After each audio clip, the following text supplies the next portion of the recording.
जब लॉकडाउन में ढील दी गई थी, हमें ये उम्मीद थी कि थोड़े से केसेस में बढ़ोतरी होगी। लॉकडाउन में ढील देने के बाद थोड़ी बढ़ोतरी हुई है, लेकिन चिंता की कोई बात नहीं है। मुझे चिंता तब होगी जब दो बातें अगर होंगी। एक तो ये कि अगर मौत का आंकड़ा बहुत तेजी से अगर बढ़ने लगेगा,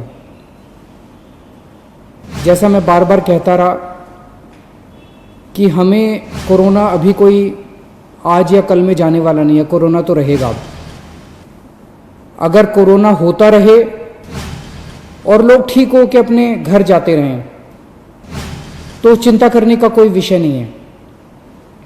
तो एक तो ये कि मौत नहीं होनी चाहिए ज़्यादा, मौत के आंकड़े को हम कोशिश करके सबको बचा सकें, सब मौत के आंकड़े को कम से कम रख सकें। और दूसरा ये कि जो केसेस हो रहे हैं वो इतने गंभीर केस ना हों कि हमारा अस्पतालों का पूरा सिस्टम बैठ जाए, कोलैप्स कर जाए। अगर हमारे अस्पताल इतने मरीज आने लग गए, इतने मरीज आने लग गए कि हमारा अस्पताल बैठ जाएंगे, हमारे मान लीजिए बेड्स नहीं मिलेंगे, वेंटिलेटर नहीं मिलेंगे, ऑक्सीजन नहीं मिलेगी, अगर ऐसी स्थिति हो जाएगी तब चिंता का विषय होगा। कल तक दिल्ली में 13,418 केस थे टोटल। अभी तक पॉजिटिव केस 13,418 आए। इनमें से 6,540 ठीक हो गए और 6,617 अभी बीमार हैं। तो लगभग जितने ठीक हुए उतने ही बीमार हैं। लगभग 6,500 ठीक हो गए, 6,500 अभी बीमार हैं मोटा मोटा। 261 लोगों की मौत हो गई। आपके सामने मैं रखना चाहता हूं कि आज दिल्ली में अपने अस्पतालों का क्या स्टेटस है, जो कोरोना के अस्पताल हैं। कोरोना के जो सरकारी अस्पताल हैं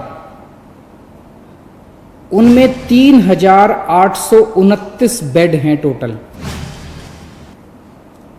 सरकारी अस्पतालों में 3,829 बेड हैं, जिनमें 3,164 बेड्स में ऑक्सीजन अवेलेबल है। मैं बार बार ऑक्सीजन इसलिए बोल रहा हूं क्योंकि कोरोना की कोई दवाई नहीं है। जिस पेशेंट को कोरोना हो जाता है उसको एक तो ऑक्सीजन की कमी हो जाती है और दूसरा उस ऑक्सीजन की कमी की वजह से उसकी सांसें तेज हो जाती हैं, रेस्पिरेशन रेट बढ़ जाता है, तो उसको ऑक्सीजन देनी पड़ती है। ऑक्सीजन सबसे क्रिटिकल है उस ऐसे पेशेंट के लिए, कोरोना के पेशेंट के लिए। जो सीवियर पेशेंट होते हैं कोरोना के, जो मामूली सिम्टम्स होते हैं उनको नहीं, जो सीवियर पेशेंट होते हैं कोरोना के, उनको ऑक्सीजन देने की ज़रूरत पड़ती है। 3,829 बेड सरकारी सिस्टम में हैं, उनमें से 3,164 बेड्स पे ऑक्सीजन है।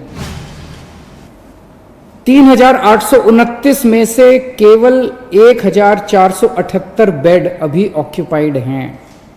मोटे मोटे तौर पे अगर मैं कहूं तो 4,000 बेड हैं, जिसमें से 1,500 बेड्स ऑक्यूपाइड हैं। 2,500 बेड्स अभी खाली हैं सरकार में। 1,500 बेड्स ऑक्यूपाइड है, 2,500 बेड अभी खाली हैं।